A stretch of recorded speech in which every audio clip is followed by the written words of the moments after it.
Good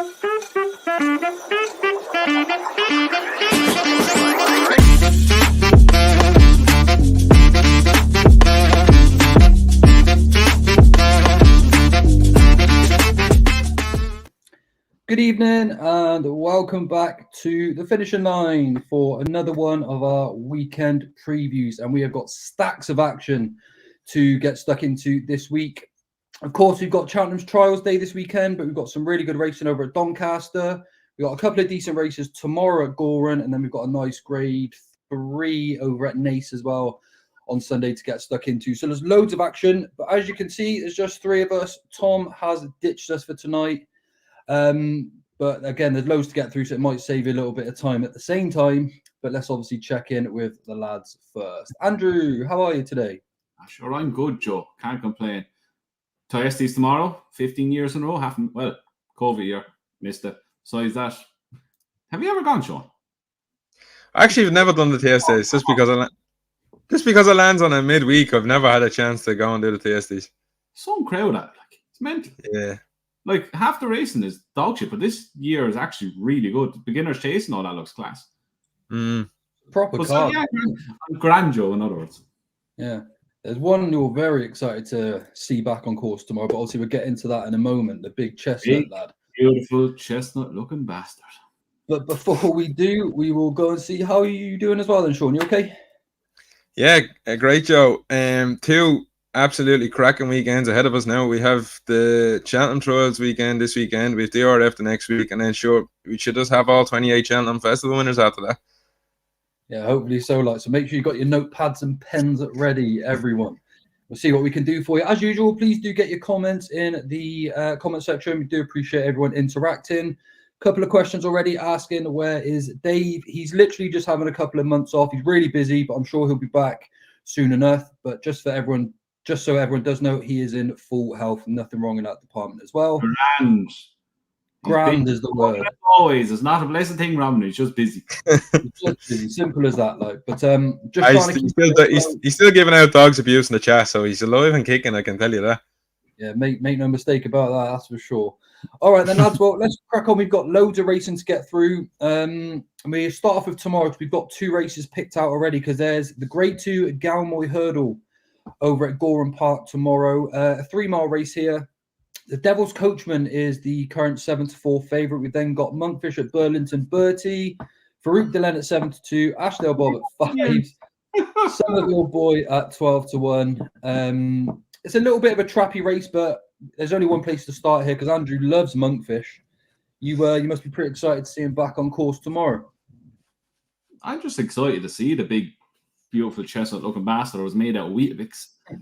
But look, he's a very, very, very good horse. Look, he's a 10-year-old now. He's not going to get any better, but it's a decent enough Galmoy compared to what was running last year. Like, T. Hubel was my here, and then Somerville Boy was near a second favourite, and so it's a decent renewal this year. Look, the Devil's Coachman, I've got caught in a trap with this lad so many times, and I'm not getting caught again with him. He's a horse that he teases you that he's going to pull off a big one of these days, and he just doesn't do it. He ran second to Sir Gerhard last time. He had every chance to win it, but he just didn't go through it. He has cheek piece added tomorrow, which should help the cause. 13 day, I don't want to be going near it. I think Monkfish is look, as much as I love him and all that, I think 10-3, 7-2. I think he's a fair enough price for the ability he has. It's a decent enough price when you consider. Look, he'll have no problem with the ground. Look, it's been pissing out over here for the last 3-4 days non-stop, and Gowran is about 40 minutes away from me, so it's going to be typical Thyestes ground, absolutely like a bog. But look, he'll have no worries with it.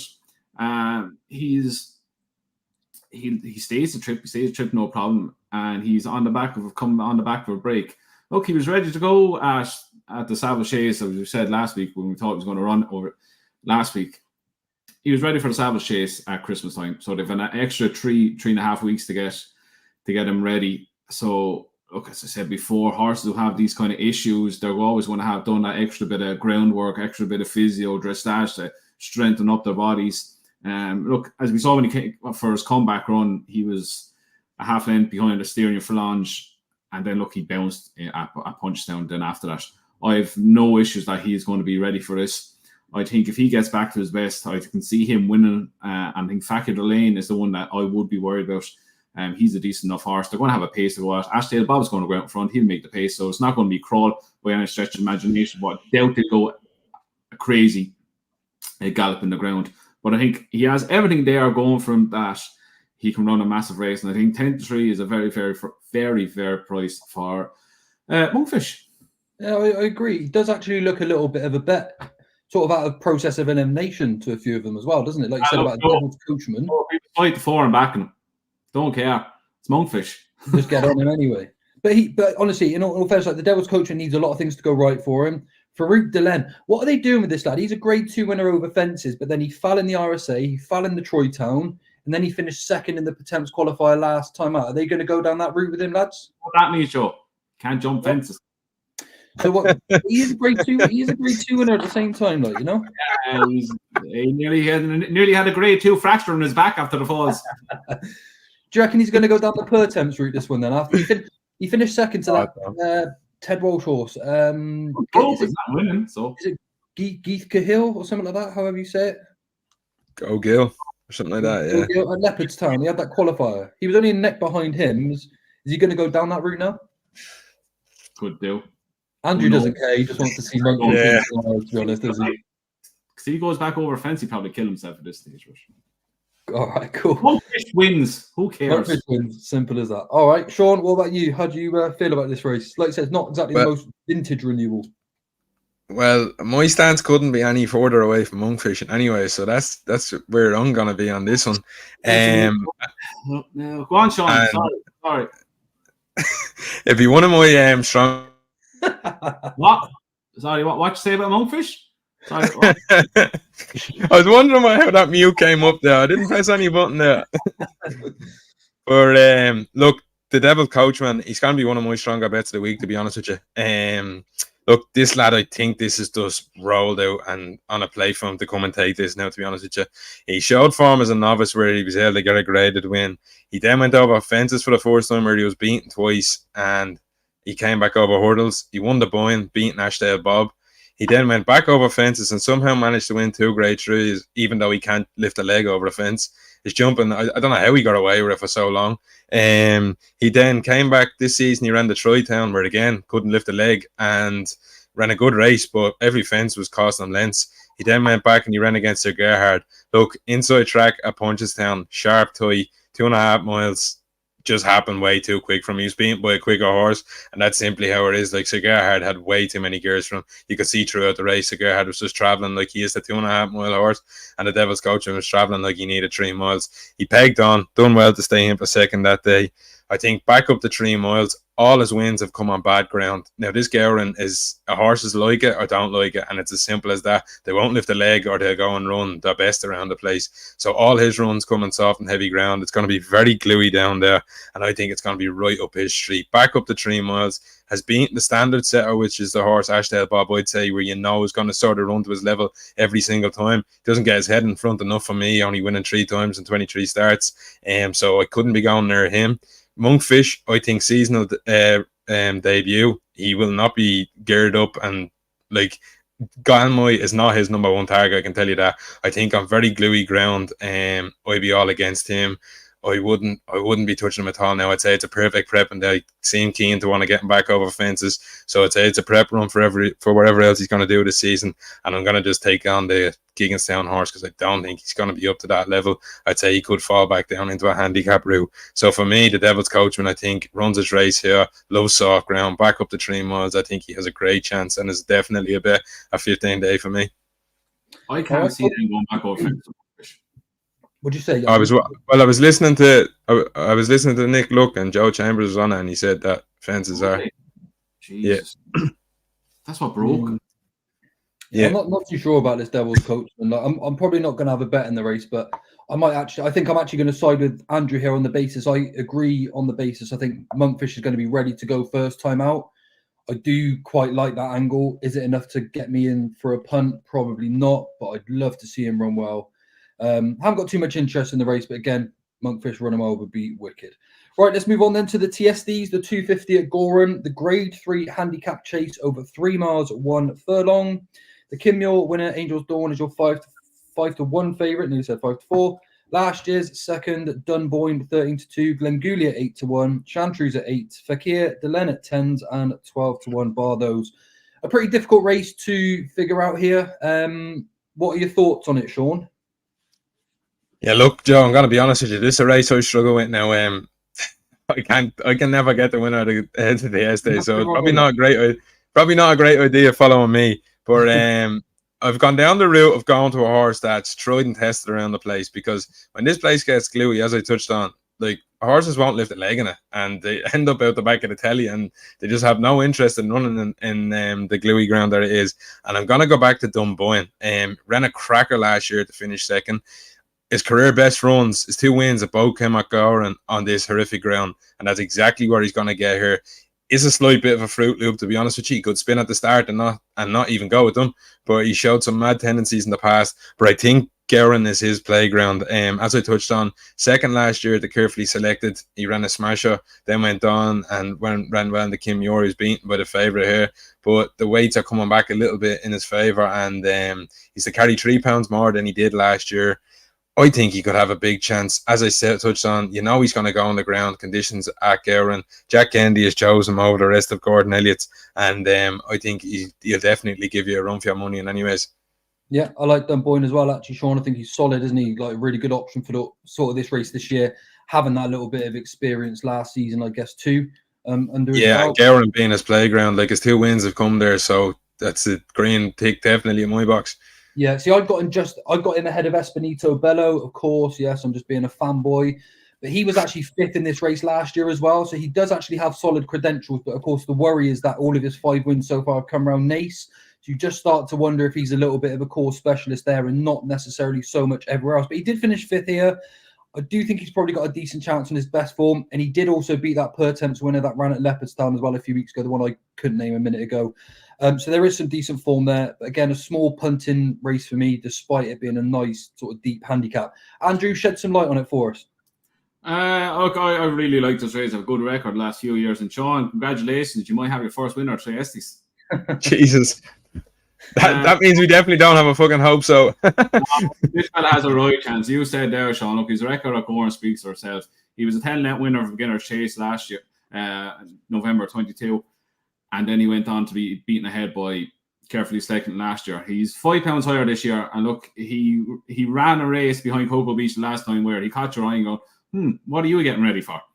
And then, Thyestes. Obviously a plan, ran so well in it last year.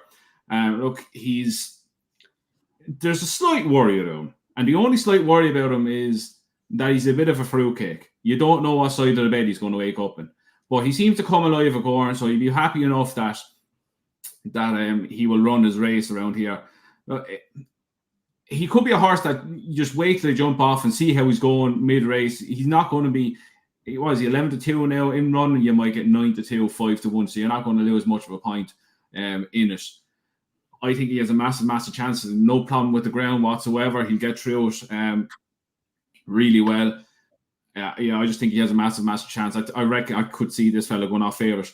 I was going through it again, and look, Glengoolie, if he stays the trip, he'll have a good chance, but he hasn't ran over anywhere near this trip before. Chantreuse as well, one that was unlucky to bump into a horse, probably a handicap lot last time, he'll have a chance as well. I'm just literally going through the card. But one at a big price, and he's a 12-year-old, he's dropping in the weights. He was 162 this time last year, he's 148 now, and it's any second now. He will love this ground. He's carrying 11 stone at 7. He's the class angle in the race. And look, so you get the odd years, you'll have the likes of On His Own that won this twice. You get really good horses that run the race. I think 16 to 1 is a fair enough price. Look, the mark reflects how he's running, but Ted Walsh's horses are running really well. The very few that he has, they're still running well. I think he'll run a massive race. One who I was going to put up was with Annie Second now and Dunboyne is on another big enough price, 20 to 1. And that's street value. If this turns into an absolute slog, this fellow will have no problem going. As you saw when he won up in Fairyhouse, when it was there was a hailstorm. It's down to as soft there, but this was bottomless Oh, ground. gee, yeah, I was up there that day. Like, there was fucking horses getting cherry picked back over the line here now. This was a ridiculous race. Like, they went hammer and tong, and this fellow was still going at the end. These are kind of local owners from Waterford, so this could be a target for them to run a big race. What's his weight, Andrew? What's he carrying?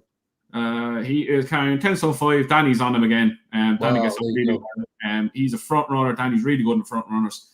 I think he could run a massive race again at 16-1. Step back up and trip again. He dropped down and tripped the last time, which didn't really suit him, but he still ran a massive race. There could be a big one in him still. So street value as well. I wouldn't put anyone off him. So I have 3 in it. Jesus, if Tom was here, imagine how many he'd have if you have 3. 4. Dunboyne is one I'll wait till he jumps off to see how he's going. If he's jumped off ground, I'll back him and run it. But I'll have an each way punt on any second now with street value as well. It's the Thyestes. Why not? Yeah, why not? Absolutely. A couple of the comments section as well asked about street value. So there you go. Andrew definitely thinks it's got a nice chance. Like I said, nice low weight. Danny Mullins, front runner. I'm jiggy by. Nice combination. Oh, the jiggy. Go on, sir. Right. Okay, then let's move on to Saturday. Then we've got Trials Day over at Cheltenham. Really excited for this, lads. Always one of the best days racing as far as Cheltenham goes outside of the festival. Don't get me wrong, we would like to see maybe some deeper contenders, but we have got some good racing and some really good betting opportunities. So and it's absolutely criminal what you told us before, Joe, that you're not going to be there for this Trials Day at Cheltenham. You literally live in Cheltenham. It's around the corner from you. I know. I'm preparing for my weekend review, boys, in Dublin next week. I've got detoxing the body. Exactly. I'm prepared. You want to be preparing your body now for next week. As I said, I don't want to make any enemies before I've landed in enemy territory, lad. It's got to stay like that. So best behaviour this week, and then we can go full on next week. Right. Anyway, Cheltenham time. This one, lads. 12:05. We got the JCB Triumph Hurdle Trial. Good to soft ground at Cheltenham, which is very worth pointing out. Really nice ground for this weekend. Burdett Road at 6-4, Sergino at 2s, Interlotto at 5s, Salva at 6-1, Cossack Char at 10s and 20-1.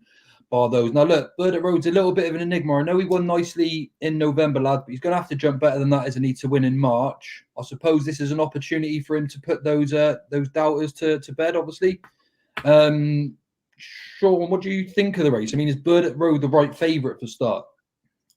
Yeah, look, he definitely is. He's a standard setter so far. But look, I just think the form, okay, right? People are going to look and say, I think he's one of the early season novices, juveniles, and there's nothing in that now that I can tell you is going to be competing in A Triumph or B, a Boodles. He beat on Brad and Fossa. Now, listen, he beat him well. He beat him with 6.5 lengths coming away at the line. But, like, he's not really great, to be honest with you. I know he went and won the grade 2 the next day, but he was beating the horse Balboa, who was then beaten 23 lengths by Salva at Chepstow. And then the horse that came down at the last of Skelton was beaten today in a maiden hurdle at 1-5. So I don't think the form's that strong. There's no doubt that he sets the standard, but he's a standard that they have to get to, bro. I wouldn't be surprised if something can get to him, to be quite honest. But he's a horse that I've thought one will come out on our side of the water, and I was looking forward to seeing Sergino, and we finally got to see him at Kempton on the 27th. Look, big horse. Doesn't look like a juvenile. He'd take your eye out, to be honest. He looks like he'd easily be going chasing now. He popped out at Kempton in a nothing race and they crawled around. He left his legs now. He left his legs in the 4th hurdle and he left his legs in the last. Looked green and raw. He hit the front. He showed the gears. Look, he travelled in. He looked like he was keen throughout, but I just think they weren't going quick enough for him, and he was just too good. He took her up at the top of the straight. His 2 ears went like that, going to the second last. He winged it, and then he goes to the last and he leaves his legs in it. But what I like is when Nico de Boinville asks him after the last, gives him a slap down the line. This lad is doing nothing but quickening, going all the way to the line. He's come over from France. He beat Salvador Mundi. Both of them bought by the Donnellys. I well regarded coming over here. And I listened to Nicky after, and Nicky said they thought because he was coming from France, he would have been fine jumping. But I think he showed at Kempton that he probably needs a bit more skill. And it's not, look, when he's good, he's good. But when he was bad, he couldn't sort himself out at all. So we need to learn from that. But look, Burdett Road's jumping department isn't the strongest either, so the two of them are going to have to scrub up. Like, Burdett Road was going through hurdles. This lad was at least trying to get up and over them. He was just bouncing them out of the way and going straight through them. So I'm going to take a chance with Sergino. Look, there's no doubt Burdett Road's the standard, but I think the two of these, this is by far the hardest contender that he's met so far, and I think Sergino's a good horse, so I'd like to see him. I'd like to see this race now. I'm looking forward to it. I think it'd be a cracker. Yeah, I agree. I think Sergino will get better the faster they go as well with that pace. Yeah, and I think Cheltenham being on the new track as well. There's only 2 hurdles. I think in the last 6 furlongs. Yeah. I could be wrong. It could be 5. I think it's 5 or 6 furlongs. There's only 2 hurdles. I can see this being a stamina test and quickening from a long way out. Yeah, I'm the same. I really do like Gino here. I do hope he lines up. A few people in the comments are saying that he's not going to turn up. Drop us your reasoning why, because I don't see why he wouldn't actually run here. I think he's shocked up as well. I think he will. This is going to be his ideal prep, in my opinion, to then go straight to the Triumph Hurdle after that race. They could even then get a little spin into him at Newbury if they wanted to prior, just for a little bit more experience. I'd be pretty confident that they're going to run here, and I think he's going to take some stopping myself as well. I like horses, like you said as well, Sean. He was really responsive when he was asked to quicken. Off he went really nicely. Yeah. And I'm not going to go back on a horse like Burdett Road who jumps like that in a race as competitive as this, personally. I don't care what engine you've got. You're not winning a Triumph Hurdle against a slicker jumper around Cheltenham. You may get away with it somewhere around like Newbury or an Aintree, but this is at Cheltenham. And okay, he got away with it back in November. But like you said, he wasn't beating anything special. He was able to come through that race and just use his turn of foot. I'd like to see what he's got this weekend. But for me, I'd be all over Sergino. I think him and Interlotto are actually the best 2 in the race. And I think Burdett Road and Salva may actually bomb out a little bit here. What do you think, Andrew? Because I'm probably a bit off the mark with this one. Look, Burdett Road, there's no doubt in his engine whatsoever. I've made my point about his jumping, and it's horrendous. He still manages to win. But this is going to be the biggest test that he has. Like, Sergino's jumping is not much better. He needs to improve massively on his jumping as well. Look, the one who I will back him each way is Salva, Gary Moore's horse. Look, he's done nothing but improve for his 3 runs. Look, yes, he has on figures has to find it with the top 2. Well, not Sergino's not the market, but he will have to. But you take in that he beat Balboa, who was second to the horse that Burdett Road beat at Cheltenham. He beat him by 21 lengths, and he done it really, really easily. He's a horse there's very little quirks about him. He goes about his business, he jumps well, he picks up, and he puts races to bed. Yes, he's not as classy as the other 2 by any stretch of imagination. But I think he's a very solid option against the top tier, especially at the price he is. I think 7-1 is a very good price. Burdett Road, I can't wrap my head around how he's going to win that. Not even win the weekend, but he might win the weekend, but win a Triumph jumping like that, I can't see it. I know there's a massive gap. I think there's 3 or 4 furlongs between the last 2 hurdles in the Triumph Hurdle, where the flat speed and travelling the way he does will get him back into the race. But how much of that is he going to use to get back into the race? Yeah. Sergino is a horse. He's a very good horse, a lovely looking horse. He's going to be a horse that gets better as he gets older. He's not a typical juvenile hurdler, so that would be my qualm with him. Whatever he does as a 4-year-old is going to be better at 5, 6. He's jumping as well. He learned on the job. Whether it'll come too soon the weekend, I don't know. I think Salva has a lot going for him. He's 3 runs already. He's experienced, and he looked like a horse that's really on the improve. When he won at Chepstow Great Tail over Christmas time. So yeah. Salva each way 7-1. I think he'll have a massive run in him. He's another with plenty of pace as well. I think he's a son of motivator, like sort of thing. They're rapid there when they come over hurdles. The thing as well with Burdett, he's a horse, like if he gets into a rhythm out in front and the other 2 are not jumping fluently, he could be on by the time they chin together. This is the thing. This is the problem then with Burdett Road, isn't it? If he can't jump, how are you expecting to travel over these sort of horses? And even though he came from behind them at Cheltenham, he was okay to make those sloppy jumps because they weren't really going too much of a pace. I don't think they were good horses either, Joe. No. The quickening up that he'd have to do to get to a good horse and then quicken to go by him and go and beat him, I think is going to ask a hell of a lot. If they're all in a bunch turning for home, okay, he has got that speed figure, but I imagine they've gone off a little bit quicker than last time as well, and that again might not tactically suit him, perhaps, I guess. And again, with Bird at Road, he's a son of Muhara. A lot of people were crabbing like a dream to share, saying they don't fancy him for hurdles this season.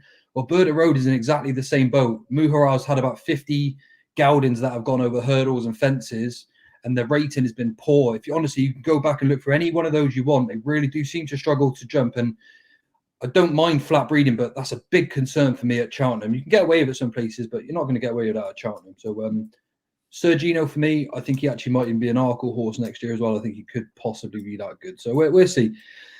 Right then, lads, we'll move on to the 115. We've got the 2.5 mile handicap chase. A few regulars in here. We've got Il Ridotto as our 5-1 favourite. Fugitive at 11-2. Of course, they were 1-2 in the December Gold Cup. You've then got Excello at 13-2 if he turns up. Got Victorino at 9s, Hitman at 10s. Easy as that now into 11-1 and 12-1 bar those. Now, lads, Charlie Deutsch is booked up here on Victorino and Easy as that, but the money has come for Easy as that. Does that suggest that we're going to see one and not the other, perhaps? Anyone? Sure. Not really. I got it. I really like Victoriano. And me, I do. Yeah, that's what I do. I liked what he done the last day. I know he only won by half a length, but it was the manner he done. I thought there was a lot left under the bonnet. He's a horse that they're going slowly, which he beat. Look, 2 for Gold, he beat his first time up this season. He's a decent horse, 2 for Gold in his own right. Look, he's taking the step up in grade once again. Look, you've Il Ridotto. Look, Il Ridotto's worthy favourite. If Bryony didn't go off like the clappers, look, you can't crab the run that Bryony gave it, to be honest, because he just got done on the line. But I think if Harry Cobden rides him with a small bit more restraint and kicks on at the right time, he'd be a hard horse to beat. Fugitive, I think I said it last time, he's waited out of it, but he ended up still winning. But surely he can't win off 12 stone in a race like this. I think Victorano here, I think he had a massive chance. Jetoile as well, 12-1. Brown Powell is on him. I think he'll go in here massively underrated. He's on the back of a hat-trick since last May. He beat Melodrama at Aintree. I know there's a lot of fences taken out of, like the likes of Al Dancer, Tommy Soskar. That's all right. Gino was 16 lengths in behind him there that day. My Drogo, Aaron River, Hitman. Look, it was a messy race. It paid to be up near the pace that day, and he was sat just, I think, 4th or 5th in that race. But I think he still goes in here under race. He won that off at 25-1. But the runs before that as well, he was winning really well. Whoa. Oh, there's Con Hill after falling. Jesus. He's on a mark of 150 now. He's gone up 4 pounds for that last one, which is fair enough. I think he'll have a good each way chance as well. But if Victoriano runs here, I think he's at the right age. He's progressing. Phoenicia Williams having an unbelievable season. I think he might be the horse to be with. I agree. A lot of when he won at Ascot, I noticed as well, he had like hold up tactics both times. But I think with Deutsch on here at Cheltenham, he's going to do like a sepage sort of thing, maybe burst them out of front and just use all that stamina. I think that would give him a massive shout here, wouldn't it? Someone like an ASO sort of performance, a sepage, like when he was winning these deep handicaps, like bowling along out front. Unless Harry Cobden goes off again with El Ridotto, but he's going to have no problem in staying. So he stays further. Obviously, his last 2 runs are over 3 miles. He'll have no problem with this. You can see him obviously being close to the pace this time. I just think he's at the right age. He's a nice weight there, 11.3. And I think with the trainer's form and everything else, I think he's progressing nicely, because most of them have run in these kind of races, like Galmoy, El Ridotto, Fugitive. You have Hitman, Easy as that, Dalco Blue, Bill Bax. So these all been running in these kind of races before, because you kind of know what level they're at. And this fella has a kind of unknown that he's progressing nicely along, and he's with a very good trainer. And yeah, if he runs here, I know, as you said, Charlie Deutsch is jocked up on 2 of them, but if he runs here, I'll be very interested in. Yeah, I definitely echo everything you said there. Good each way price as well at the moment at 9-1. If he goes, weighted to go well. What's each way? Ticks all the boxes. Yeah. Each way. Sean, who do you fancy in the race? Yeah, look, I don't have out of all the races we cover, I'd say this is the least strongest opinion I have, to be honest with you, Joe. I think El Ridotto's not a horse I can get right now. I'd go broke if I tried to back him and catch him on the right days, because I just can't do it. I managed to nab Fugitive the last day, But look, up to 12 stone now. He's a big horse. He might find improvement again, but I just think this is going to be one step too far. If there was one now that I'm watching out for, it's Excello. I like them as a potential horse for a handicap in the future. I'd say this one just might get him ready for potentially down the line, because it's his first time in a big field in the hustle bustle of a handicap. He ran the last day getting £8 off solo. He jumped like a stag and put him away.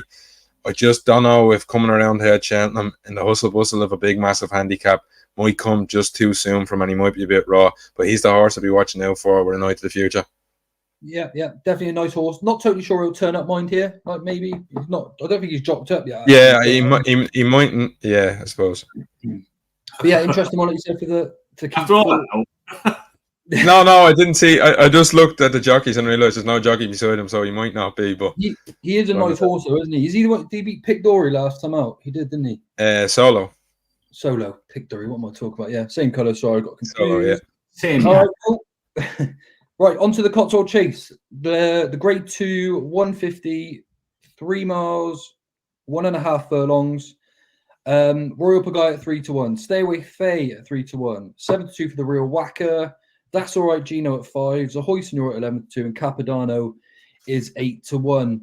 A little bit of a mess this race, lads, because there's a few that I've got a few things to sort of prove. It makes it quite hard to sort of be reliable on a selection, perhaps. Sean, how do you see the race? Yeah, no, I agree with you. I think there's a couple of horses here who are not quite good enough at the top level, and then you have a novice who's thrown in, and we don't know where he sits. So I think it is a bit of a messy race, and horses with. Look, I wouldn't be surprised if any of them won it. Like, let's be honest, I don't think there'll be an eyebrow raised if any one of the 4 or 5 in the top of the market win here. But I just come down on the side of That's All Right Gino. I think what he done, stepped up and tripped for the first time in the Hennessy. I never thought he'd be able to do something like this, but he blew me away, to be quite honest with you. Dave was very strong on him that day and put him up. And look, from the start, in the early parts of the race, you would have been worried, but it was this spell where Gavin Sheehan went on a run of a couple of weeks of riding absolute pearlers, and he let this lad warm up to the job. He nabbled away, and he eventually arrived there at the top of the straight, and he went and took it up 2 out, and he's went and bolted up in Hennessy. I thought it was a very, very good run, and I think coming in here, like, you have horses there. Like, I personally don't think Royal Pagaille is in love at Cheltenham. I don't think he shows the same form as what he does at flat tracks like Haydock and Kempton and background. I think that's his playground. I'm not sure if an undulating Cheltenham is up his street. The Real Whacker, I haven't been blown away by him. I think the RSA might have left a mark on him. And like I said, Senor, like 2 pulls up. You couldn't be backing him off the back of that. And you've Stay Away Faye coming in as a novice. Look, Stay Away Faye is the complete unknown. Was he defined? He's defined about £10 on ratings to get up to this level. And I don't know if he's capable of doing that right now. And I worry if he does run a big race in this, what markers are going to leave going forward. I don't see why Nichols has thrown him into open company at this stage, to be quite honest with you. But look, we'll find out. And All Right Gino is going to be my pick in here. Yeah, look, it's a much tougher ask than what it looks like on paper when these novices step up into like proper open company with these staying chases. They do get found out. So I'm with you as well, though, in the same sense that Royal Pagaille could almost not enjoy Cheltenham, which then brings Stay. Yeah, I don't think he does. Yeah. Then it brings a few into the equation. Andrew, who do you fancy? I'll come back to mine on this one. Who do you fancy in the Cotswold? I'm really strong to Stay Away Faye here. I think that what he's against is they're not great. Like Royal Pagaille's touchdown there, doesn't like Cheltenham. You see her from 3 at Cheltenham. The Real Whacker, what's at the happening to him? Look, the trainer's form doesn't help.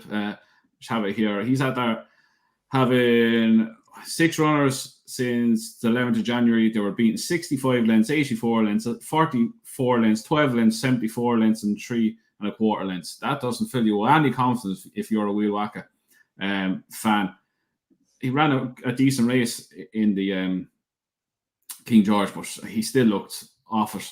But look, my point here, why I like Stay Away Faye going on to now, is by looking on what's in front of him, there's going to be a hell of a lot of pace here. You have a high senior, you have Royal Pagaille, you have the Real Whacker who like to go forward. There's going to be at least 2 of them are going to go forward. He's going to have the pace he wants to aim at. They're beatable horses. Royal Pagaille is a Haydock specialist. Yeah. This is a Haydock he'd be he'd be nearly even money, I'd say. But this is at Cheltenham. Stay away, Faye. We know, like Cheltenham, he won the Albert Bartlett. He is 2 from 2 this season over fences. Look, we know what the grade on has done this season so far after Stay Away Faye is at the beating. He's obviously had to improve a hell of a lot. Stay Away Faye won a race beating Giovinco at Sandown, where he had to make his own run, and where that not in a million years would have that suited him. So he's going to have a pace here. He's a very, very solid jumper, and I think the faster they go, the better it's going to be for him. I think this is a very good place by Paul Nicholls. It's a very, very winnable Cotswold chase, and it's not often he throws a novice into an open company unless he thinks he has a really good chance. I think Stay Away Fair, I think he's a very, very good chance. That's all right. Gino, to me, he's still a handicapper. He won the Hennessy, what was then. Look, he beat Malar Mission. He beat Monbeg Genius, Eldorado Island. What would they be if they're running here? He beat him 3.5 lengths. He's a very good horse, but I don't think he's up to this level. A high senior, I love him to bits, but he's a fucking fruitcake. And if you back him, pulled up, as Sean said, you want to have your head checked. I know he won it last year and he could turn like that. He could turn up now and bolt up. But if you're backing him, you're just backing him with blind love. Capadano is the dark horse in this. Obviously, Willie sending him over if he does. He was third. Yeah, I was myself. I wasn't sure he was going to send him over, but he is a potential lively outsider. If he sends him over, take notice, because he's not going to be the price he is now. He caught the eye a lot in the run behind Galpin or Champ. He looked like he was coming there and obviously challenged, but no one could live with Galpin that day. If he steps forward again, look, he was a head behind Jerry Colomb. If you take Galpin or Champ out of that and you say he was coming in here on the back of a head to Jerry Colomb, you'd be like, yeah, I really fancy this fella to run a big race. So if Willie sends him over here, he would have a massive, massive chance. But I think it's all going to fall into the lap of the way it's going to be run of Stay Away Faye. I really fancy him over here. Yeah, fair enough, Andrew. Not so sure on Capadano like you two lads myself. I just think he's a little bit like one pace maybe. Doesn't quite want it like perhaps. I don't know, maybe wrong. I think the more I look at this race, even though I like Gino, is he just going to come up a touch too short on class perhaps here? But I wonder if the real whack is going to come back to form here. Like, I know it's exactly what Andrew said. He's been real out of form. He's hard to trust on what we've seen so far. But it's not at the rounds of possibility that he just comes back to form. And if he bowls along out from front here, I know we've got like a Hoisinor and Royal Pagode, like we said, but them two horses to me are really specialist sort of horses. I wouldn't be surprised if the real whacker just hit the front, bolted up here. We have Stay Away Faye then slightly behind and almost feeling a little bit disappointed because he's been beat as a novice. So for me, I'll go the real whacker here to beat Stay Away Faye, although I'd love to see Gino win this. It is interesting on them Trials Day here because there's a possible treble for the Itch Gino sire. They've got Sir Gino, Victorino, and That's All Right Gino. They are all sons of Itch Gino. I just thought that'd be pretty cool if somehow that pulled off. But I'll go with the real whacker and hopefully he comes back to form. He'd be rich as well, Joe, I can tell you that.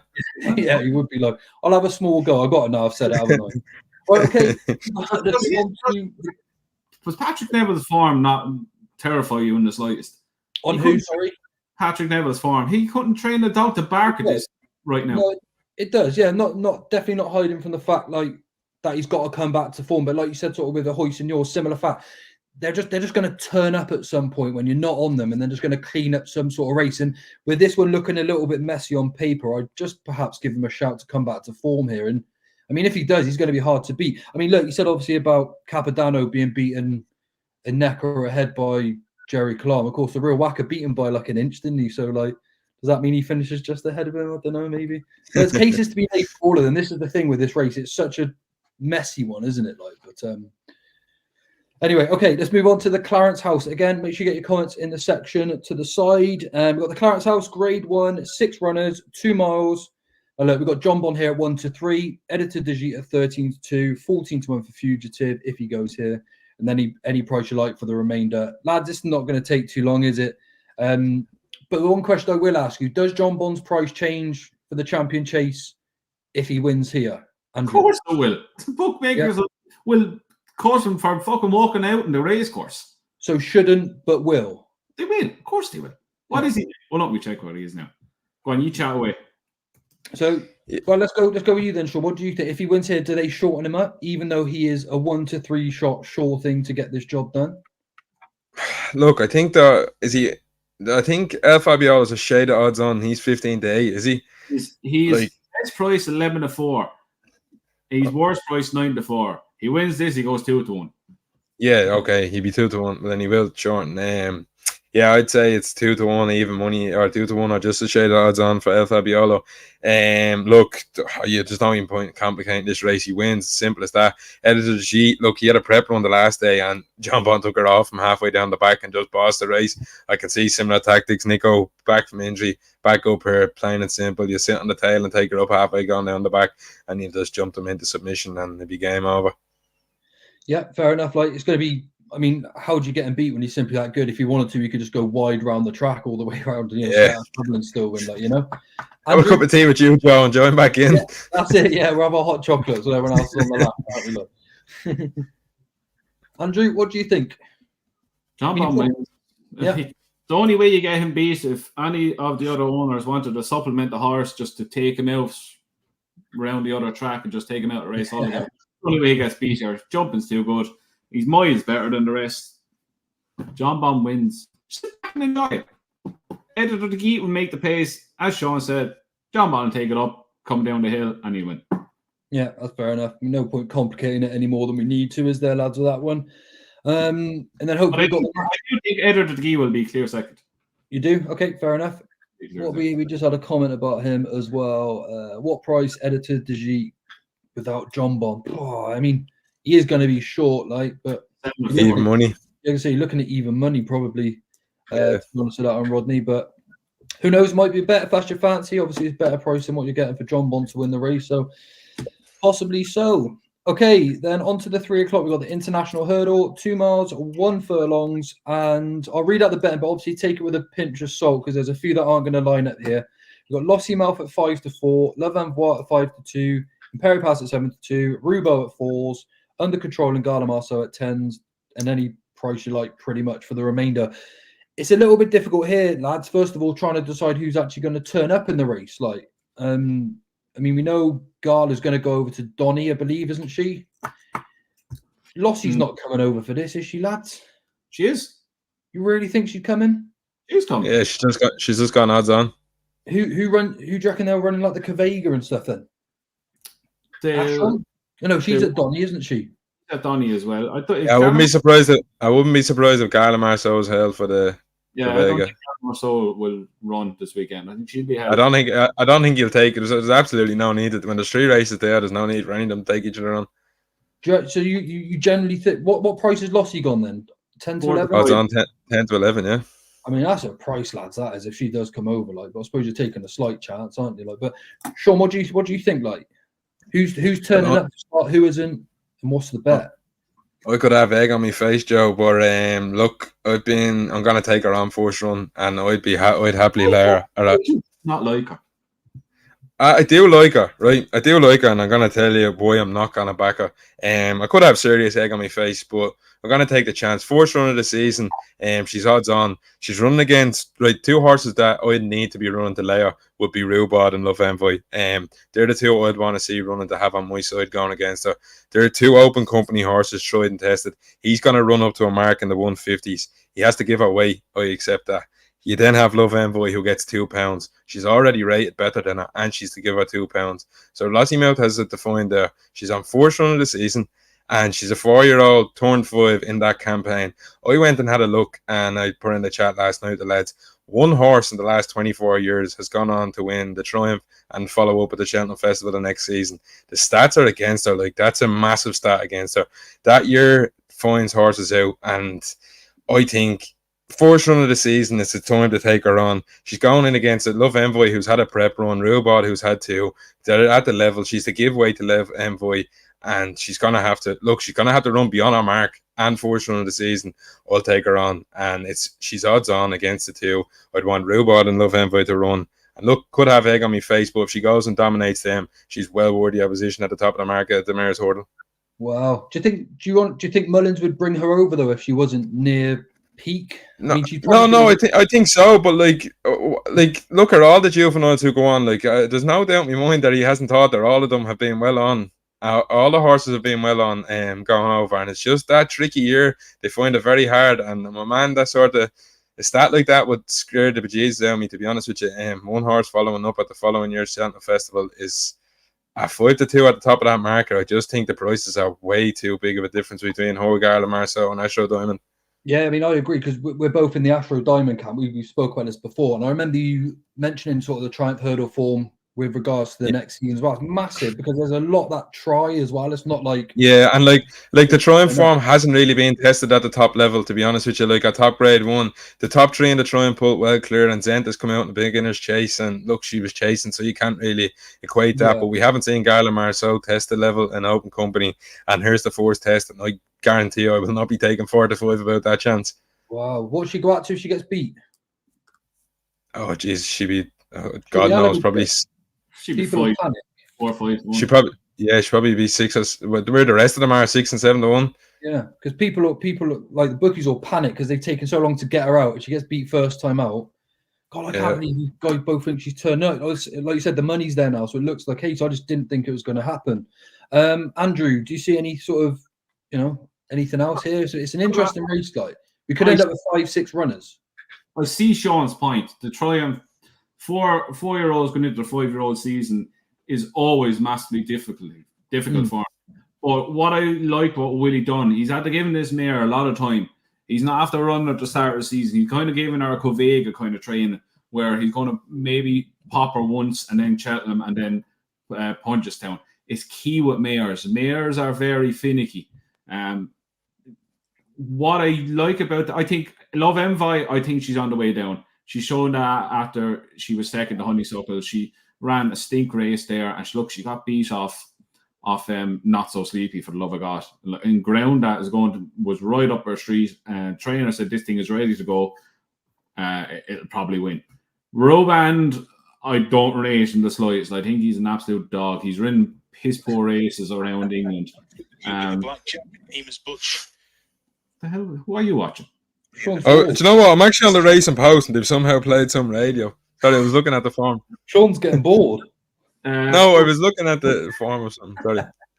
But yeah, Ruband, I don't rate him as much.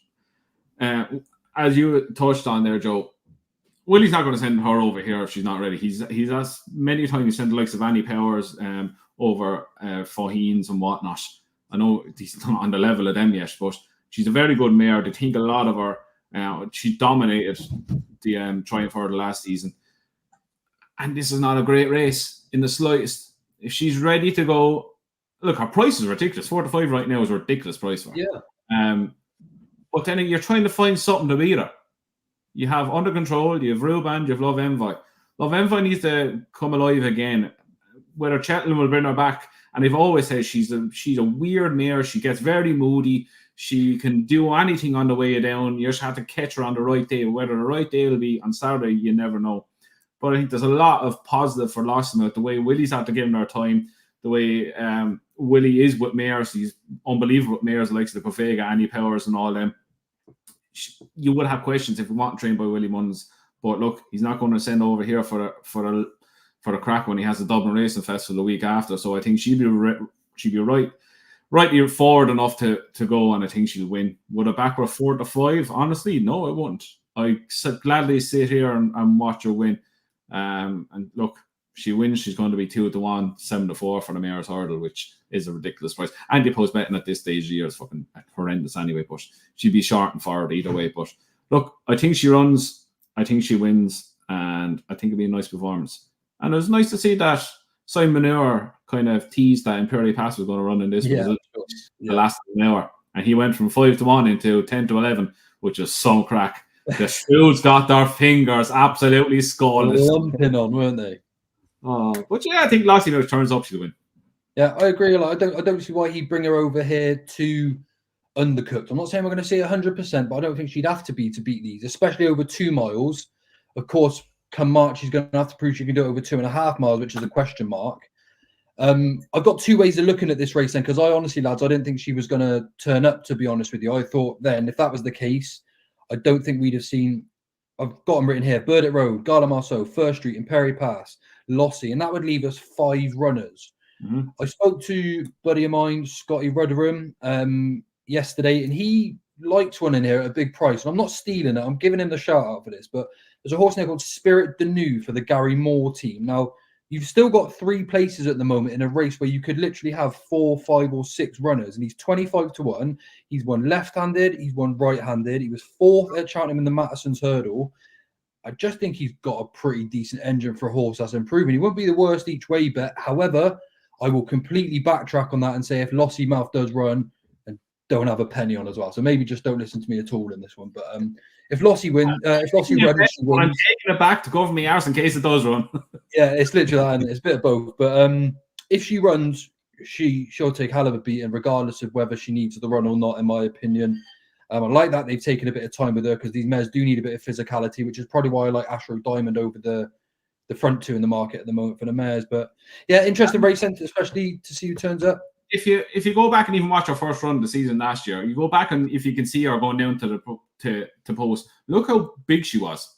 There was a lot of condition left on her, and she still bolted up. I know why people will underestimate the whole going from 4 to 5, and I understand that. I totally would be the same myself, but this is the piss poor race when you look deep into it.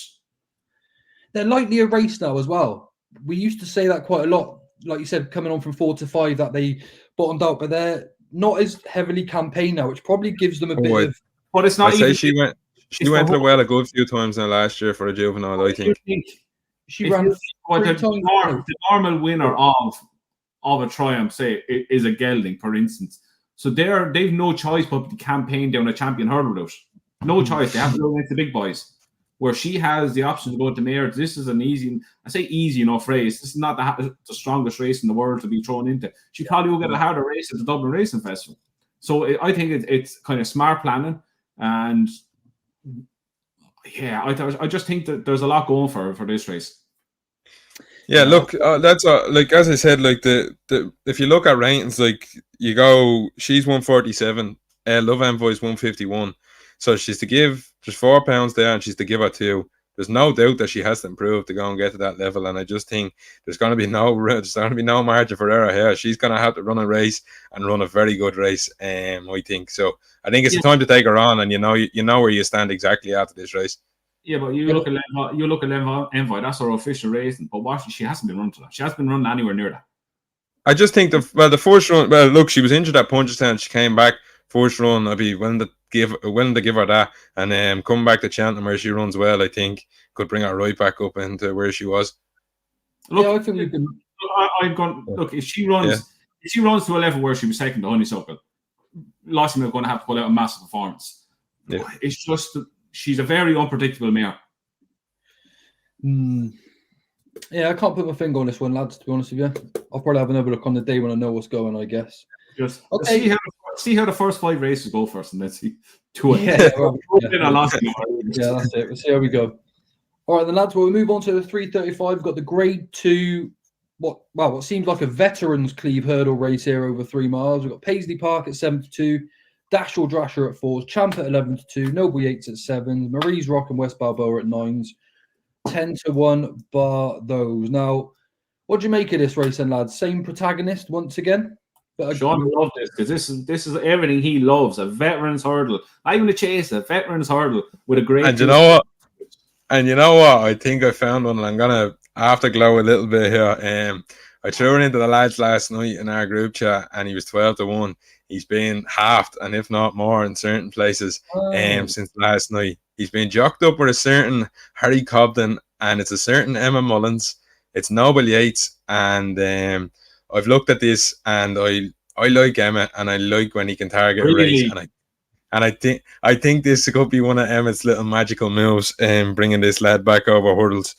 We've seen, it's Harry Cobden on him now, not Harry Potter. so that means he's trying. That's exactly what that means, because he's out here to run, and I think bringing this lad back over hurdles in this division is a very smart move from Emma, to be honest with you, and taking him back out of Gold Cup. Like, as you've seen, he's ran no disgrace. Like last year, he beat Dash or Drasher and Aintree over fences. He then ran third in the Cotswold, typically how he is, gets outpaced, comes rattling home and finishes third. He's then 4th in the Gold Cup, and he's 4th in the Grand National, carrying 11 stone, 11 pounds. This lad is showing good level form of offences. He was rated as high as 166 I think it is over fences. Let me just make sure. Yeah, 166 over fences. He hasn't got a hurdle mark. So look, it's impossible to say, but if he runs £10 below that, even at the hurdle mark, he's going to be right in the mix here, because these are mid 150s horses, and that's the reality of what they are. They've all touched on now, like your Paisley Parks, your Dashel Thrashers, and I think coming back in here and Noble Yates dropping them down is a very clever move. You're going to look the last day, and you went to Limerick over 2.5 miles. Like, this is the last place on earth I would have ever thought you'd see Noble Yates over 2.5 miles. No pace. They jogged around, and he was simply outdone by Sam Majest, who's just a quicker horse than him. He's coming back in here on the new track, and I think a style of racing is going to really suit hurdles. I think Fences get in his way. He gets rattling in the last 4 or 5 furlongs in a race, and Fences nearly stop his momentum, and he can't keep the revs up because he's got to jump them. There's only 2 hurdles, as I've touched on here, in the last 6 furlongs. He could nearly be like an old school Paisley Park. He's going to be off the bridle from 4 or 5 furlongs out, and I think he's going to keep finding. I think that's how he will be in here. He's going to come home like a train. He's getting weight off these. He's getting £6 off Dashel Thrasher, Paisley Park and Champion here. I think it's all in favour for him. And as I said, he's 166 over fences. If he can bring anywhere near that level of form in here, he's way too big of a price, and he's my bet in here. Yeah, fair enough, Sean. Wouldn't be for me, I must say. But I just had a look. He's also 25 to 1 for the Stayers Hurdle. Possibly go down that route after, do you think, if he wins? He wins. He's definitely going down that route, yeah. Probably half in price as well. Andrew, what do you think about this one? What have I just listened to? Nobody. I'm telling you, the Magic Man, Emma, I tend to get him right. This is one of these jobs, I think. Fucking scammer. But when you get on the right ones, that's the aim. Noble Yates has won a maiden hurdle, and he got beat by a donkey last month. A fucking donkey. And yeah, but 2.5 miles and no pace. There's a reason they didn't stay over hurdles with him, because he's a slow boat to China, and oh, mother of God. Like, I can't have him on the back. Look, on the back of one run. Andrew, he's fuming here. His chase form is very, like, he's 166 chaser. These lads are OAPs. Yeah, a chaser, Sean. He's a chaser. No, I understand that. He's coming back down to hurdles. But, like, if he shows within, he can be 10 pounds wrong and still be competitive in this race. He can be competitive. He's like 5th or 6th, yeah. He's too slow. He's so slow, it's not even funny. Like, he ran races that had a shitload of pace in it, and he was running on the end. He always gets tapped for toe. That's the problem with him. Last year I liked him for a few races, and it's just like, God, you're slow, aren't you? You just, with the races are over by the time he gets running. I can't have him, especially on the back of his last run. Sam Majest, he got beat 4.5 lengths. He got beat handy enough, like, and he was hammered in the market. I think he was 4 to 1 the night before or something like that, and he's backed into 10 to 11. Look, not for me, plain and simple. Look, if he wins, fair play to Sean. Hold my hands up, I was wrong. I just can't have him. Look, I know he's a 12-year-old. I know he's getting on in years massively, but this is Paisley Park's race, and he's no signs of stopping. He's had 2 runs this season, beat ahead by Dashel Thrasher at Newbury, and he was beat by Crambo, who is now a 6 to 1 third or fourth favourite for the hurdle. He runs to that level here, he wins. There's no doubting about that.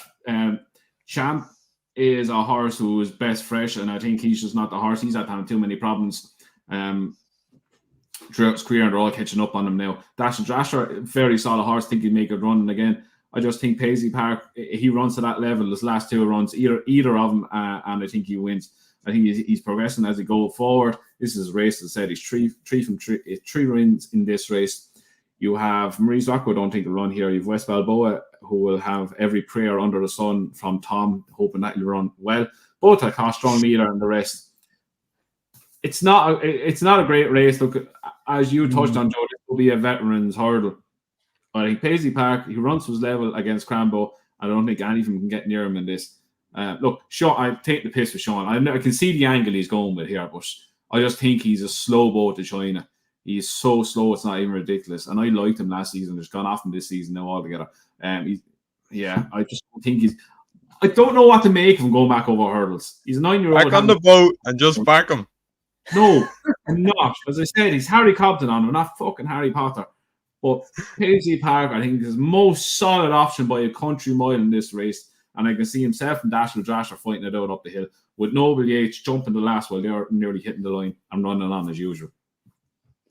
Yeah, I mean, it's easy to make a case for plenty, isn't it? Here, but it's easy as well just to knock them at the same time. Wouldn't you think? Yeah, look, they all have. You can make a case for Paisley Park, Dasher Champ, Noble Yates. I don't think you can make a case for Maria's Rock. West Balboa, probably not. No. But Botac has the way Gary Moore's horse are run. You can make an each way case, and the rest you couldn't really. But the top of the market, you can make a case for the top four. Yeah, it's a tough one. I don't really have too much of a say on it, lads. I might have a wild swipe at one here though, which we haven't even mentioned this horse yet, and that's a horse called Flight Deck for Deborah Cole. Now, this one, don't get me wrong, this one could be tailing off halfway around. So don't say you thought I was mad. Well, I'm telling you, Sean. So this is a decent horse. No, for Tom's craziness anyway. A nice 60-odd day break for Flight Deck, and he was actually second to Dashel Drasher before running a big race at Cheltenham last time out. He was only third to Highland by 5 lengths, and I know he's quite an old boy, this Flight Deck is a 10-year-old. We all are. He's sort of young in this field, isn't he? But he has got a rapid speed figure, lads. He's got a 144 speed figure. Let me just tell you, that is rapid for a staying sort of hurdler. If he is somewhere there in the last couple of furlongs, I'm telling you now, he is not going to be far away. I wouldn't be surprised to see a Dashel Drasher Flight Deck 1-2 again, like they did on their penultimate starts, only on the basis that I have given Paisley Park the benefit of the doubt on his first 2 starts this year, because I was there on Gallop this morning when Derek O'Connor rode him, and he said he'd never felt better. He then obviously went and finished second. He has since then gone and finished second again. I wonder how much that's taken out of him. So I'd perhaps take an each way swipe at Flight Deck, but I also would be surprised to see the same 1-2 Dashel Drasher Flight Deck here in a race where, to be honest, I wouldn't be putting any big money down, that's for sure anyway. We will move on because no big say in that one. Grade 2, Novice Hurdle. Sean's had to make a case till the cows come home for Noble Yates. 100%. I just don't see how he's going to drop back in. Joe, do you see any of these lads finishing 4th in the Gold Cup? No, but this is more of a. I fully understand that, and I think your lad Flight Deck is going to go out and make sure this is a stamina test. I'm not surprised he's off the track 60 days since that run at Newbury, because he went off like Batash. It'll be prime for this, Sean. I'm telling you, Flight Deck all the way, like. That's it. It's a tough one, lads. Honestly, I'm not arguing anyone's case for any horse in this race. Easy to back, easy not to back at the same time. Yeah. Of course. 4:10 at Cheltenham. The Grade 2 Novice Hurdle. 2 miles, 4.5 furlongs here. We've actually got Gidley Park as the 4-5 favourite. Django Bay at 7-2. Look Away at 9-2. Johnny Hu at 6-1. He's a decent each way bet if he goes here and not Donny. Jinko Blue at 8 and then 12-1 bar those. Who do you fancy here in the finale at Cheltenham? As we say on this show, Joe, I have got rightly GSI'd into this thing now. What dance we do? This is called a state man dance, Joe, right? This is where you take your cash, you go up to the bookie, you say, "Can I have my cash on Gidley Park?" You run back to the stadium or to the stand, you have a look, and you go back up and say, "Bookie, can I have my cash, please?" Because I don't see anything, but I don't see this lad being beaten, to be quite honest with you. I don't see Django Bay running. I don't see Look Away running. And even if Look Away and Johnny Hu run after that Newbury race, I would have beat them in the last 100 yards. I don't fancy them coming in here after that sort of run at Newbury. That was hard going. And Gidley Park, I think, is the British best chance in the Ballymore.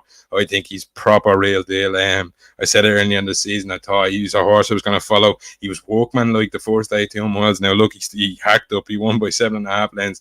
But it wasn't as flashy, and people like to see horses win on the bridle, and it wasn't quite like that. But the last day, boy Jesus, did he bring that performance where everyone started to take no. 2.5 miles stepped up at Newbury for the first time.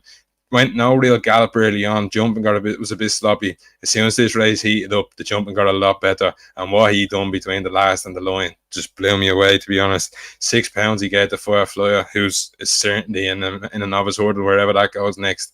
I think this lad is the real deal, like in terms of definitely being top of the pecking order on the British side. I don't see it coming close to him. I think he's still available or even money out there.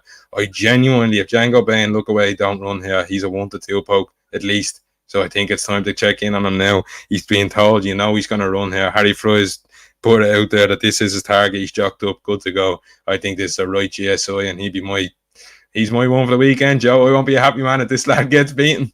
State man dance for Sean then this weekend, like? Is that going to be bonus funds for next week's DRF? That's exactly what it is, Joe. Yeah, love it. I love that, Sean. Nice one. I might have to copy you then. Right, Andrew, who do you fancy in the finale?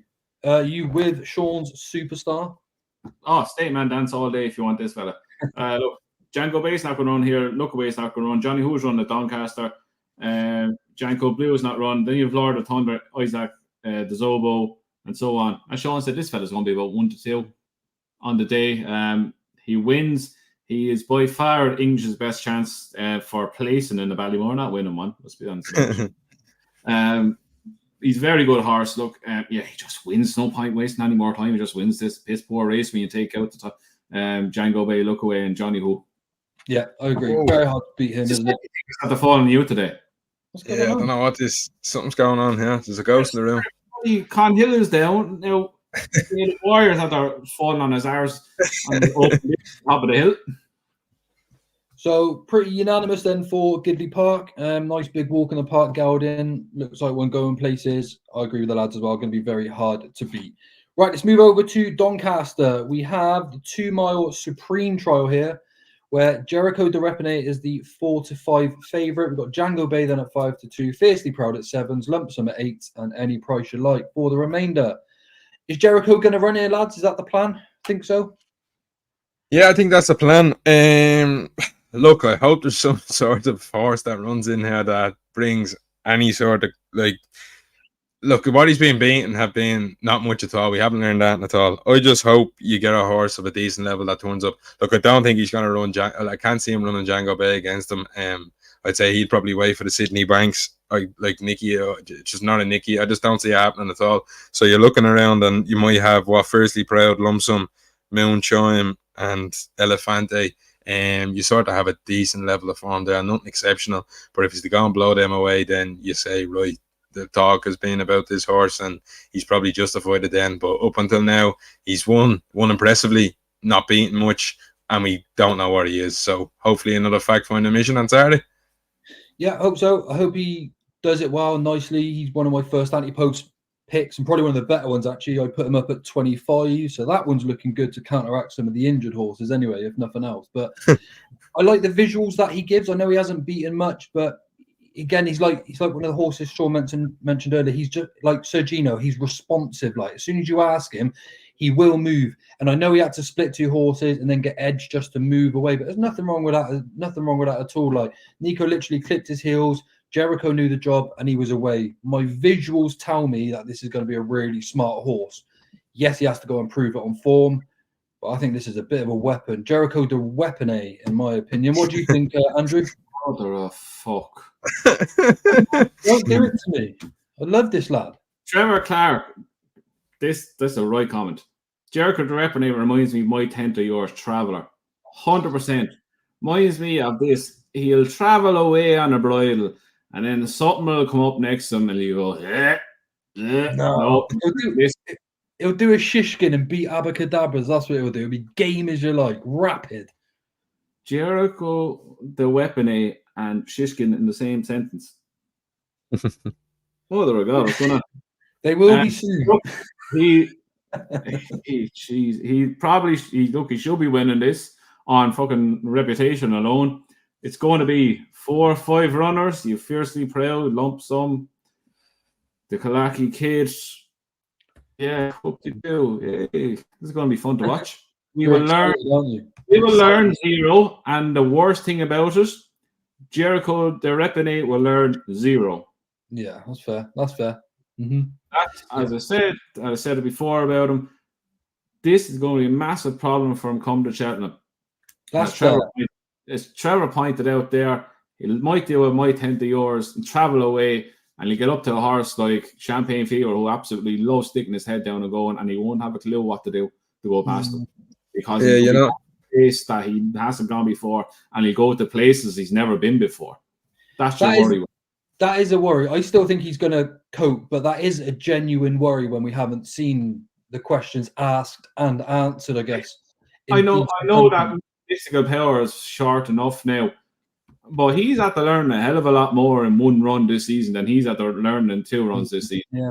Mm-hmm. He's jumping in the back of horses. He had to try to get through gaps. He had to pull himself out and go again. Like, his jumping needs to improve, obviously, but he's learned a lot more than Jericho Durepany has. And it's always horses like this going to Cheltenham.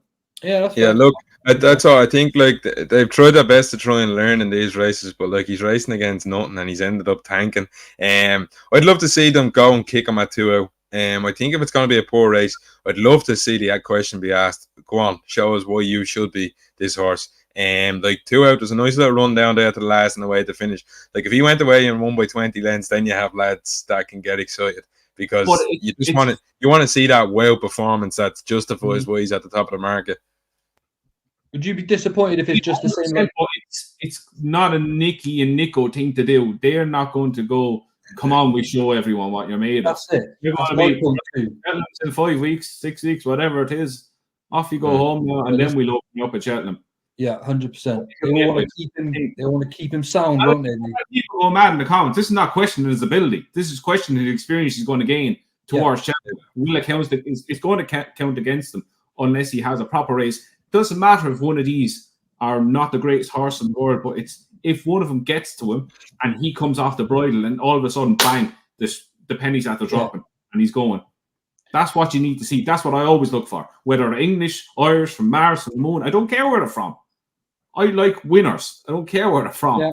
I mean, it's important. If he was Irish, if you all over, no, I fucking wouldn't. Yeah. It's important probably to note as well, like with horses like Jericho, when they run on the gallops or when they run at home, they're not going eye to eye with the best and seeing what they can find. They're really just trying to find some like racecourse experience. So it's like we've always had this conversation in our group. Like, what do you learn winning races on gallops in Closutton, down the 7 Barrows, down the ditches? They're not. You want to see a horse respond when they get eyeballed by something, don't you? When something comes alongside them, you want to see them react and how they do it. Because we've seen plenty of horses that like look like they're traveling all over horses. They see something next to them, and then next thing they're just looking at the horse the whole way up, quite happily sitting behind, not focused like on going forward. So, you know, education is huge. Imagine next year when he becomes like an Arkle contender. Are they going to do the same at Newbury, just pop him round in these sort of races until he gets to Cheltenham? No wonder when the Irish horses do come over and battle us, they're so much stronger in the finish. They're more prone to it. They're used to it.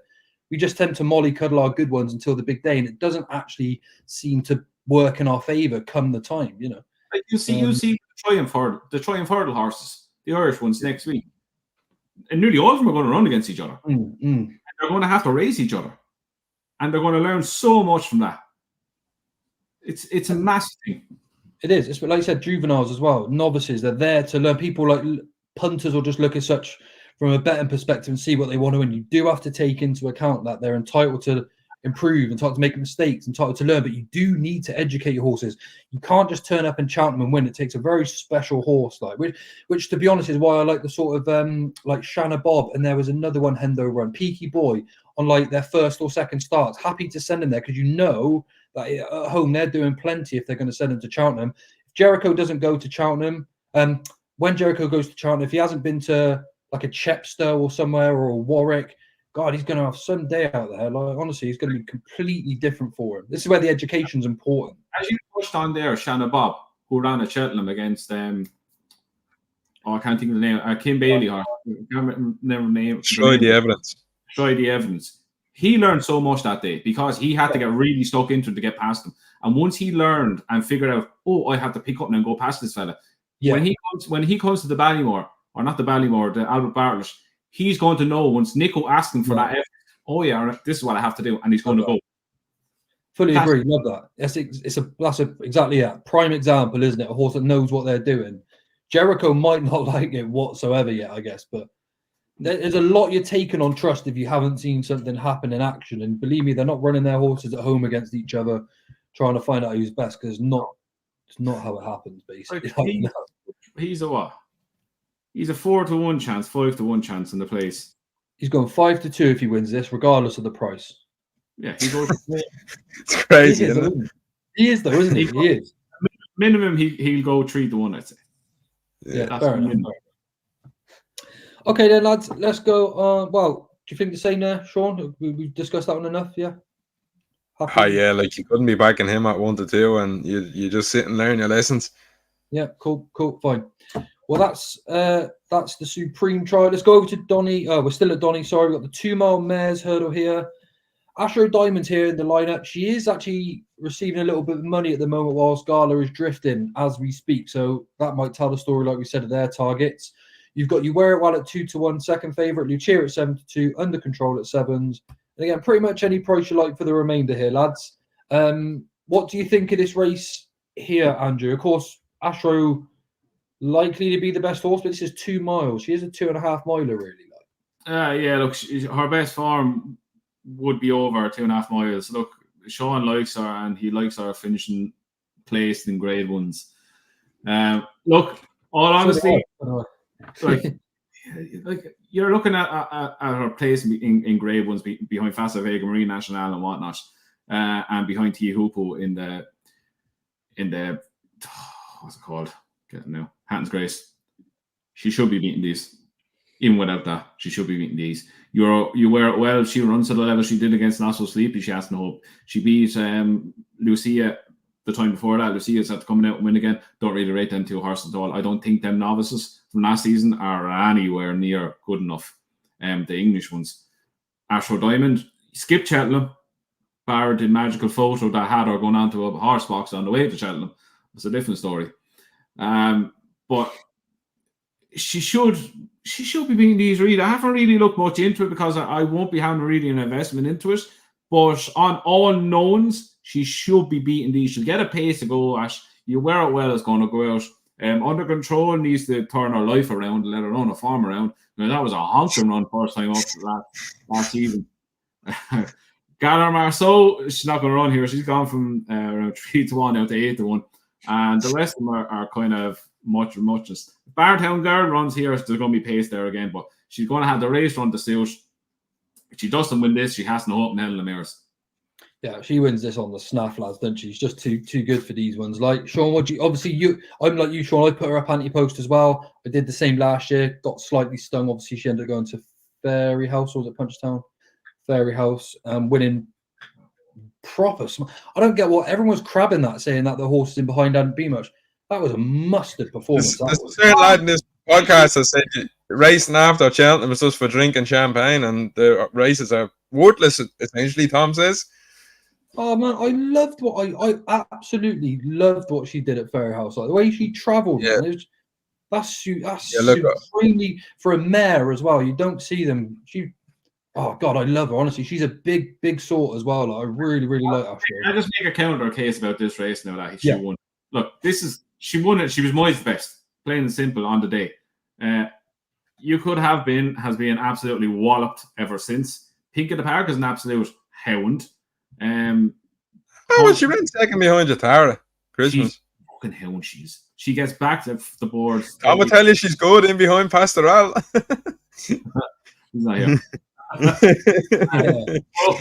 I get why Tom is saying that race is not much, because you have horses there who've been run throughout the season, and you have that 60-61 shot that finished second and has done nothing since.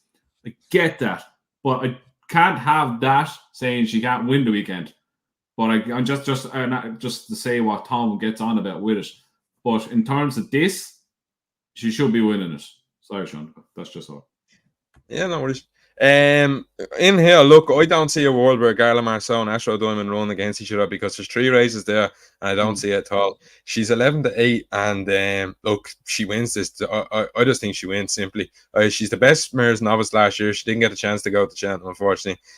She picked up an injury, and like You Wear It Well, like Jesus, that was a horrific run the last day, and she's got all the proof here. I don't even think she's at Ashrow Diamond's level, let alone even having that bad run the last day to add on top of it. So I don't know how they justify having her at 7-4 and Ashrow Diamond at 11-8. I make her an odds-on shot, probably 4-5, 4-6 even. To be quite honest with you, look, she started out. She had an injury at the back end of last season. I was actually down there in the summer, and she was in a box. It was actually very interesting. They had these heat things on, but she had a leg injury and she came back and made her reappearance in Fairyhouse. Look, she was going to come on plenty for that run. She was, let's say, she had a nice summer and there was plenty to work with there. She travelled keenly. They went no gallop and she came through her chance of the second last and she took a blow and Patrick looked after her and she went home into third. Look, the form is there from last season, as you touched on, Joe. She won the Solarina. That's our trial for going the Mares Novice Hurdle. Unfortunately, she couldn't get there and had to go Fairyhouse.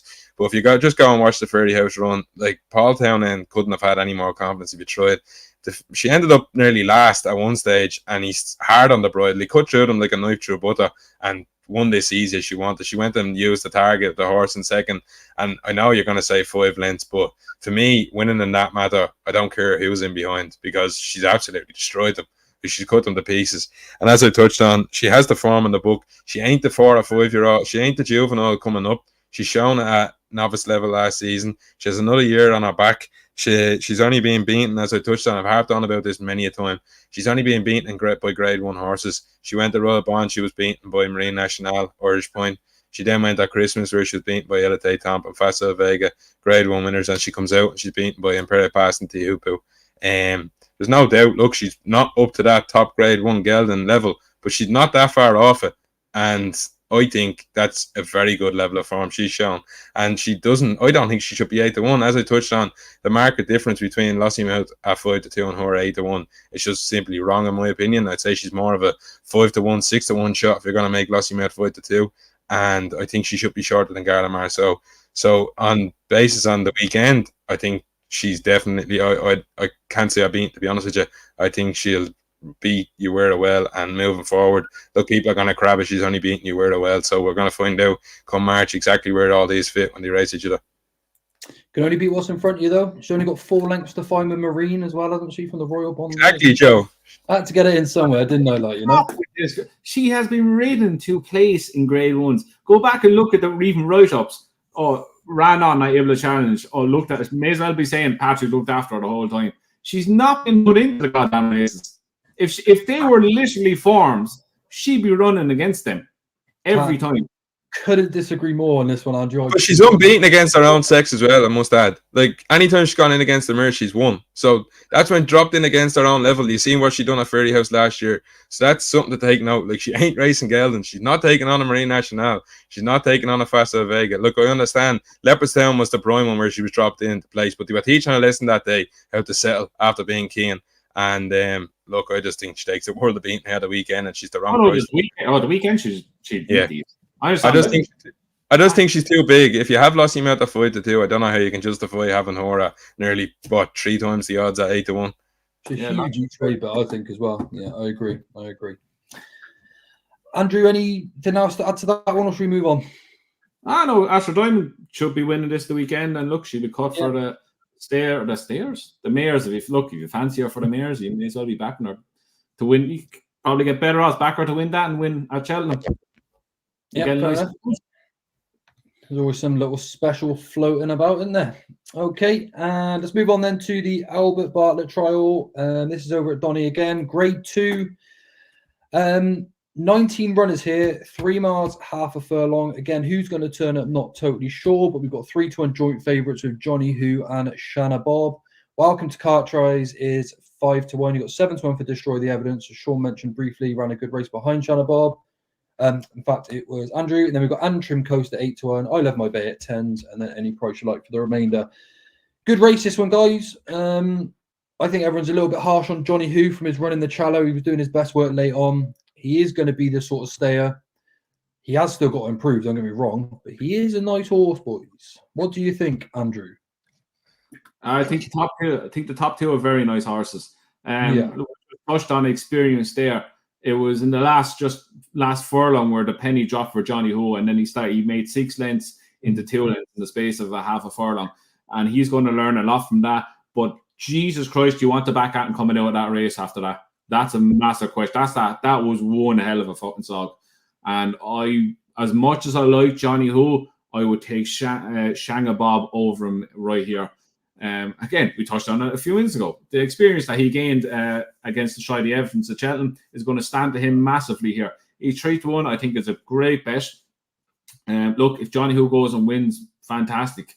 But I think I couldn't back a horse in that race that came out of that race not so soon, but even this season after it. They're young novices. That was only his third run of his whole career, second one of the season.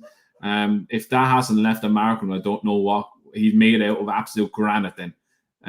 But I think Shanga Bob, he's a horse who I really like what he done at Cheltenham. I like the way he came off the bridle and it took him a few strides to get going.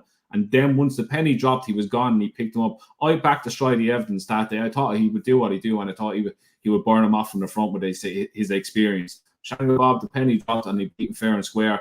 I think the same will happen. The Stridey Evans will make the pace again, and Shanga Bob will be more streetwise. And I could see, I can't really see anything in here beating him unless Johnny Ho hasn't had a mark left on him from his last race. But I think Shanga Bob would 3-1. If he's 3-1 on the day, I'd have a nice bet on him. Yeah, cool. I agree as well. Johnny Ho, like proper hard race, like you said, to come into this. Shanga Bob, like you said as well, Andrew, just learning as he went through the race. You could literally just see him going, oh, I meant to jump. Oh, right, now I meant to show my turn if I see. I got you now. He really was like learning his racing as he went along. So I'd agree. I like Shanga Bob. I was actually... I don't think Nico was even that vigorous on him to make him do it. It looked hands and heels, didn't it? Even though he was... It looked animated, but he was just hands and heels, wasn't he? He was just nudging him forward. Like, he could be open.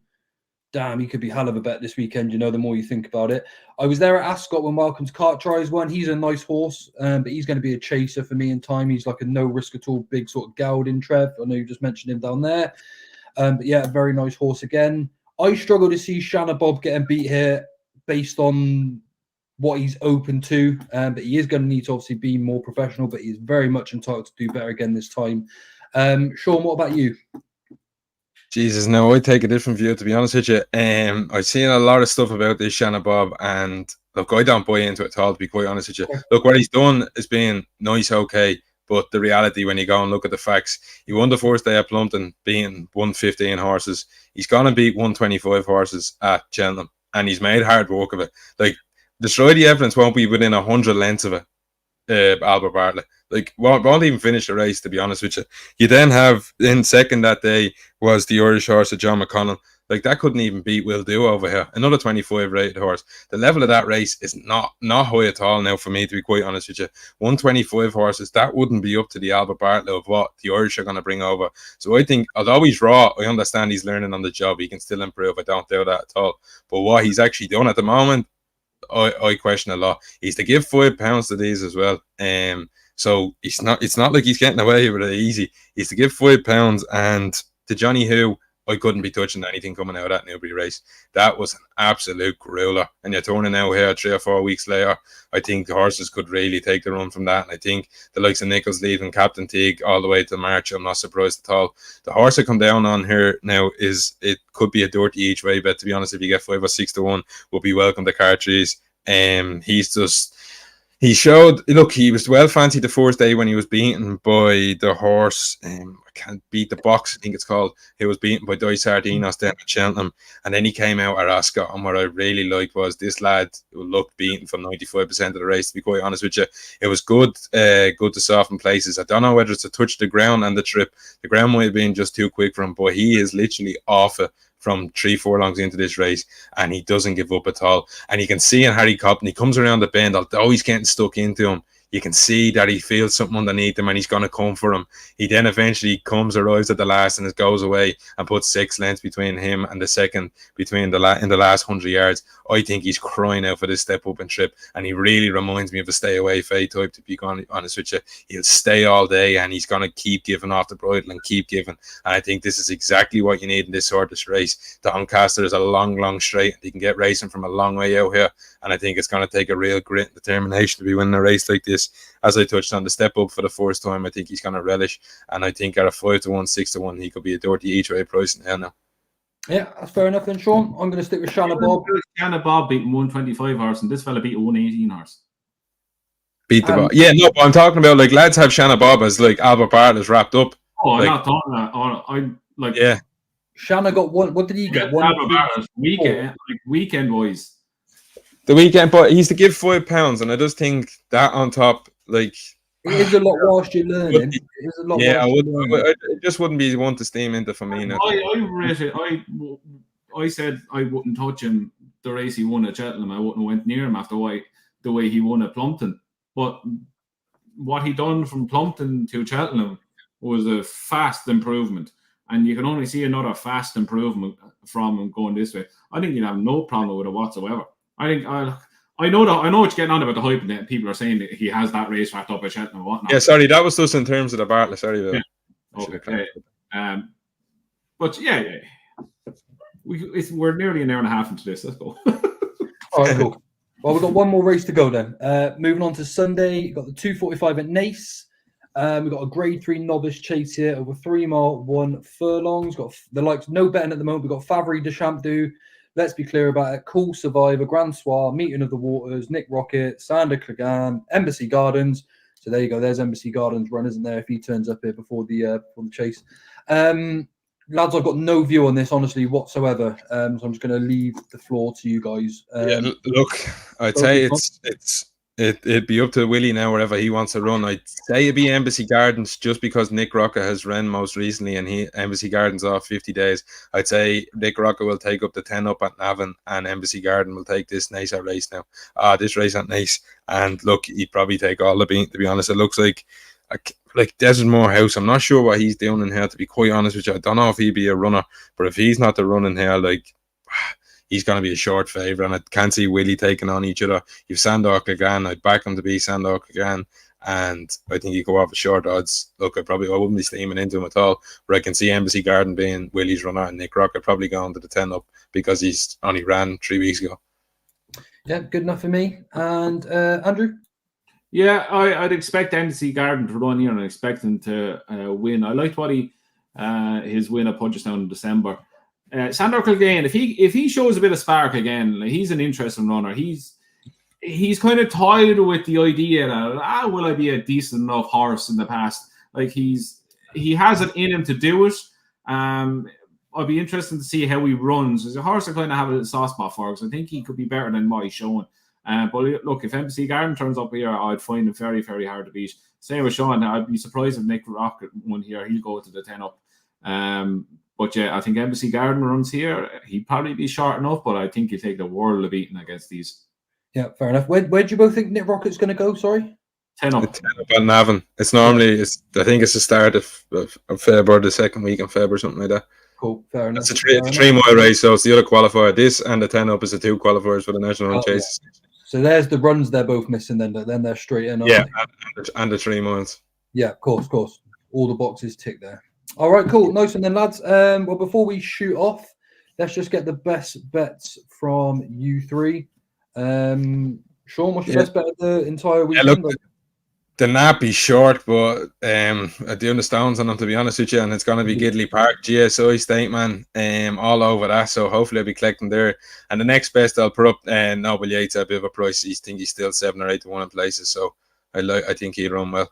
Cool, lovely. And Andrew, who's your next best? Stay away Faye, I think has a massive chance at Cheltenham. He'd be my nap, and I think Shanga Bob, he'll take some beating at Doncaster. Cool. I will go with Sergino in the Triumph Trial. I actually think he's a good thing. I think we'll see how good he is this weekend as well. And for an each way poke, let's go with Flight Deck in the Veteran Stayers Hurdle. The Cliff. This could catch on. Yeah, so Flight Deck each way, but Sergino for me is a good thing this weekend. Okay then, lads, that wraps everything up. Andrew, have we got anything to share, or was that pretty much the job? Next anti-post video we recorded before we came live will be released Friday morning. And yeah, we'll be back Sunday because there's a hell of a lot of racing to go on. We'll be back Sunday for talking points. And then next Thursday, live at 8 o'clock, we will be doing our Dublin Racing Festival preview. I'll pack my bags before we do the preview because as soon as Come on, 10 days, Joe. Get them bags packed. Joel will be sitting in the airport. I'm 2 literally days. ready. Buzzing like. Joe be doing Sunday review sitting beside me next week. He missed his flight home. We're doing a state man dance with you, like. Right, nice one. Cheers, Andrew. There will be no talking points to Sunday to DRF. Yeah, true. It just sounded good. Yeah, we'll talk a few days after, like. Sean, Andrew, thanks for having me on. Thanks, obviously, yourselves for today too. Everyone, thank you for the comments. Again, please do click the like button. If you can click subscribe as well, it really does help out the channel. Hope you're enjoying the content as well, and we'll be back in a few days' time. Bye for now.